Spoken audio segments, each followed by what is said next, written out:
Here we have one of the most interesting of all ancient gold coins.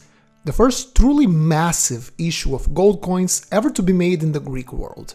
I'm talking about the staters issued by Alexander the Great and its many posthumous issues struck by his successors.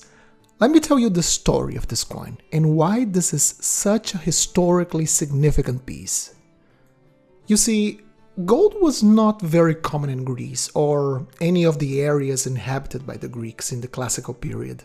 The Mediterranean had quite a few silver mines, one of the main reasons why Europe used silver as its main monetary metal for most of its history. But gold, not so much. It was much rarer. There was a relatively small number of gold mines in the entire continent that could be exploited without mining technologies that would only be developed around the 14th century, like late in the Middle Ages. And as a result, most of their gold had to be acquired by trade, coming from very far away, Africa and Asia. This meant that a metal that was already rare and expensive became even more expensive. This resulted in the use of gold in the classical period being mostly restricted to a luxury good, used in stuff like royal regalia, statues at important temples, ceremonial and funerary goods. The quantity of gold available never reached the required quantities in circulation for it to become, part of any monetary standard. And when gold was made into coins, it was mostly as an emergency issue, when the silver available wasn't enough to pay for military expenses, and a city-state or a king just had to come up with some precious metal as quickly as possible to pay for as many troops as he could. One of the most emblematic examples of these gold emergency issues must have been the gold coins issued by Athens in the late stages of the Peloponnesian War. As the Spartans approached Athens, they captured the silver mines of Laurion in 432 BC, separating the Athenians from their main source of silver, of wealth, seeing themselves bankrupt all of a sudden. In a desperate move to pay for their troops, they were forced to melt down 7 statues of the goddess Nike, made out of pure gold that decorated the Acropolis.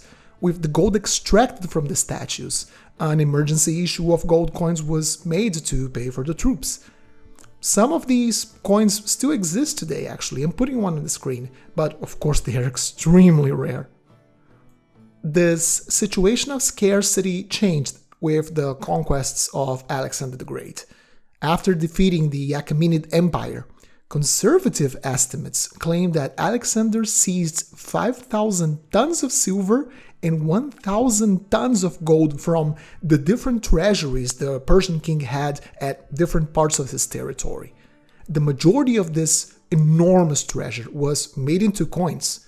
To put this into perspective, if all of these 1,000 tons of gold were made into staters, each weighing 8.5 grams approximately, there would be enough gold to mint over 117.5 million coins.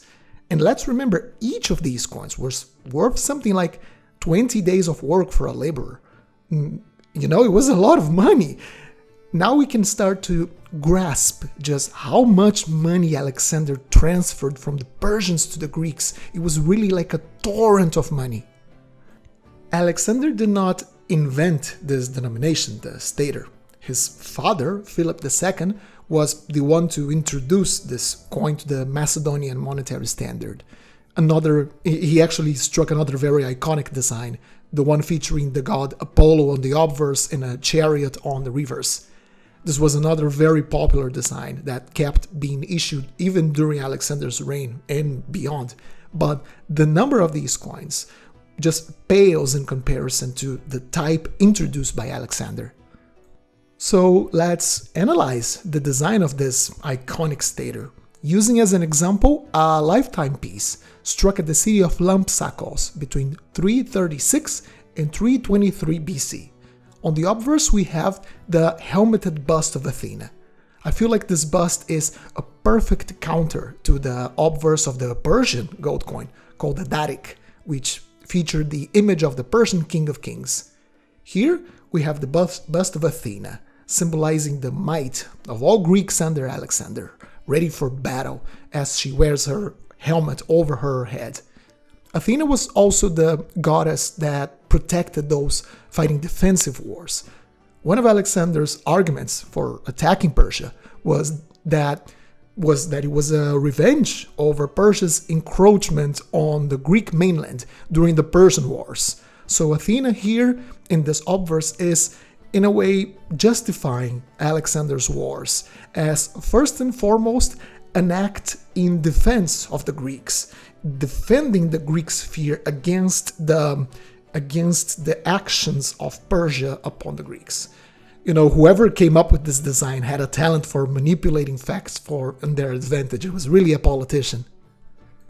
On the reverse, we have an image of Nike, the goddess of victory, for obvious reasons. Alexander was absurdly victorious in his campaigns. One could argue if to his own merits alone, or if a good part of what made Alexander so successful was a result of very important contributions from his father, very important military innovations adopted by Philip II, as well as some very competent bodyguards, generals, and officers he left to his son. But the point is, by the end of Alexander's reign, he was pretty much considered the living deity. Nike holds on one hand a laurel wreath. According to her myth, Zeus used Nike as a messenger. She was supposed to fly from the Olympus down into the mortal world and crown those that Zeus had chosen to be the victors at war, and of course that was Alexander. On her other hand, and resting against her body, she holds a stylus. This was a wooden pole located on the back of warships. On it, the crew would hang their standards, any amulets or protective charms. It was an important part of the ship where its crews could ask for protection from the dangers of the sea. It was a part meant for morale. Warships also had a pretty important symbolism in ancient Greece.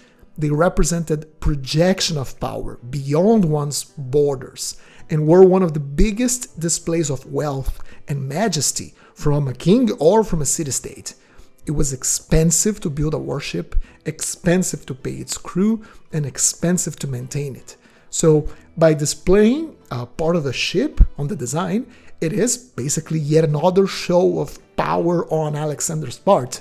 Like, cross my way, piss me off, and I have the means to cross the oceans and come after you. And finally, to the far right of the design, just to pass across the message once again, we have the inscription Alexandro, of Alexander, showing this coin was struck under his authority. These coins were issued in so many different mints that different mint marks had to be added to the design. Small symbols, monograms. In the case of this coin, it's at the left side, the forepart of a horse. There were all kinds of small secret symbols meant to symbolize probably the minting authority of the coins, or maybe the mint master responsible for individual issues of coins. This very likely indicates there was some sort of system in place, established by the royal authority responsible for ensuring the quality of precious metal coins. If any kind of irregularities on coin issues were identified, maybe a coin was too light or its metal content was incorrect, by using these symbols, the mint responsible for the irregularity could be identified. Messing around with the issues of precious metal coins, which were a royal prerogative, like one of the main things that made a king, the issue of money, was considered a very serious offense. This was personal property of the king, and typically it was punishable by death. Let's also not forget that Alexander, by conquering lands as far away as Egypt and the borders of India, connected directly the Greek world with the sources of gold from Asia and Africa. The mere existence of Greek gold coins throughout the Hellenistic period is a testament to how far Alexander's conquests went and how he fundamentally changed everything about the geopolitical situation of the time. This coin is a manifestation of a new reality of Greek supremacy established by Alexander over the course of just a few years, a blink of an eye really, and his conquests resonated for centuries after he was gone. Some could say the Western world we have today would have been impossible if it wasn't for him. With the sudden death of Alexander in 323 BC, a decades-long scramble for who was going to get what of his massive empire took place. The vacuum Alexander left was so enormous that people took a really long time to dare to change the designs on coins. Some bolder political figures like Ptolemy or Seleucus I were in stronger political positions and soon started issuing their own coin types. Others, typically less secure characters, generally resorted to just keep issuing the Alexander types posthumously. This is one of such coins, struck under Antigonus the One-Eyed between 317 and 311 BC. And as we can see on the obverse, it is identical to the lifetime pieces. As for the reverse, same old story. We have Nike extending one arm with a laurel wreath while carrying the stylus. The only difference in this particular type is that under Nike we have a couple of monograms. As I mentioned previously, these are likely marks used to control the quality of the issue by royal authorities. And for a little change, this particular coin adds the name Basileus, king, so it reads Basileus Alexandro, or from King Alexander. And as a final example, here's a piece struck between 323 and 317 BC, when Alexander's dominions were, at least in name, under control of his mentally handicapped half-brother, Philip III. Poor Philip was so defenseless after the death of his brother. The man was used as a political puppet and disposed of when he was no longer useful.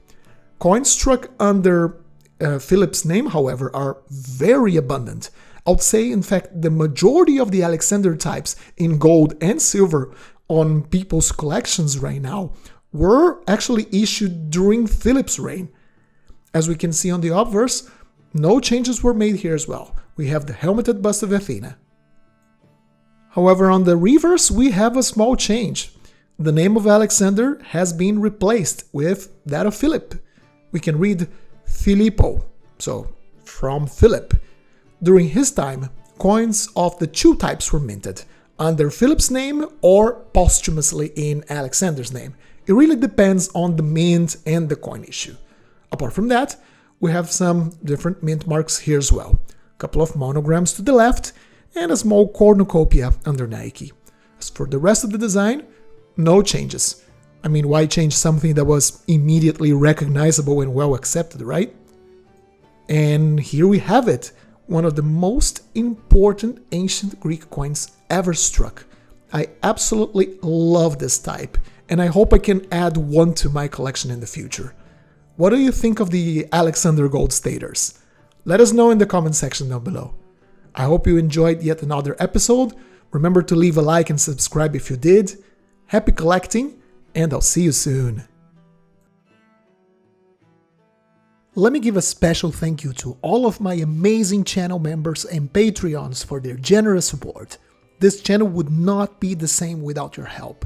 And if you would like to be part of this list, have early access to my videos when they are uploaded to YouTube, and a series of other perks, make sure to check out my Patreon page and my members tab on YouTube. Thank you very much. And a very special mention to Matthew as the very first Tier 4 Patreon. I appreciate very much your support, Matthew.